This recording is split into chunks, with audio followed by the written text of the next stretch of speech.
ঘড়িতে বাজে সকাল 8টা 5 আর এখানে টেম্পারেচার বলছে কিন্তু 4 ডিগ্রি।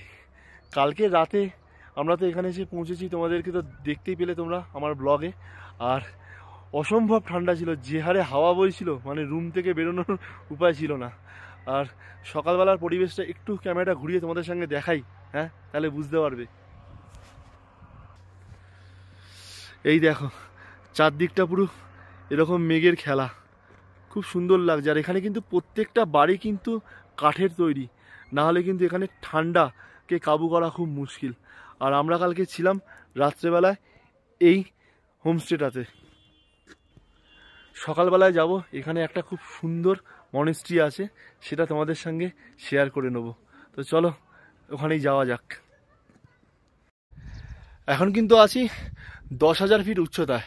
আর এই মান্ডালা টপে আসার কারণটা তোমাদেরকে একবার দেখাচ্ছি। এইটা হলো এই সেই বুদ্ধ মনেস্ট্রি। এখানে কিন্তু টোটাল এরকম 108টা বুদ্ধ স্তূপ আছে, আর যার প্রত্যেকটাতে কিন্তু খোদাই করে লেখা আছে ওম মানি পদ্মে হাম। আর দেখো কি অপূর্ব লাগছে। আর যদি একটু এর ব্যাকগ্রাউন্ডটাকে আমি ঘুরিয়ে দেখাই, মানে স্বর্গর থেকে কোনো অংশে কম নয়।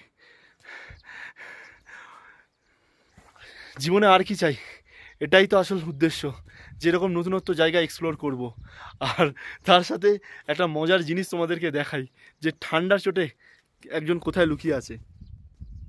ওই দেখো দেখো কি অবস্থা।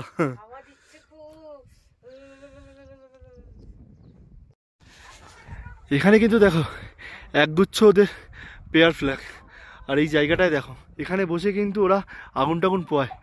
রাত্রে যদি আমরা এখানে থাকতাম, আমরা তাহলে আসতাম। আর এই হলো পিছনে তোমার মনেস্ট্রি, আর লেখা আছে 110 মান্ডালা টপ। সিরিয়াসলি অরুণাচল প্রদেশের এই জায়গাটা আমার মন ছুঁয়ে গেল। জানি না কখনো আবার আসতে পারবো কি না, বাট সত্যি কথা, শুধু আমার একার ভালো লাগেনি, আরও একজনের মুখ থেকে শুনে নি কেমন লাগলো। খুব ভালো। কালকে তো তুমি বলছিলে যে তোমার কেমন একটা অকওয়ার্ড ফিল হচ্ছিল, যেহেতু জনবসতি মানে সেরকম নেই এখানে, যার জন্য। বাট এখন কেমন লাগলো? খুব ভালো। সিরিয়াসলি যদি তোমরা চাও অবশ্যই কিন্তু একবার এই স্বর্গটাকে ভিজিট করে যেতে পারো। আরও একবার দেখাই, চলো এবার আমাদের এখান থেকে আস্তে আস্তে বিদায় নিতে হবে।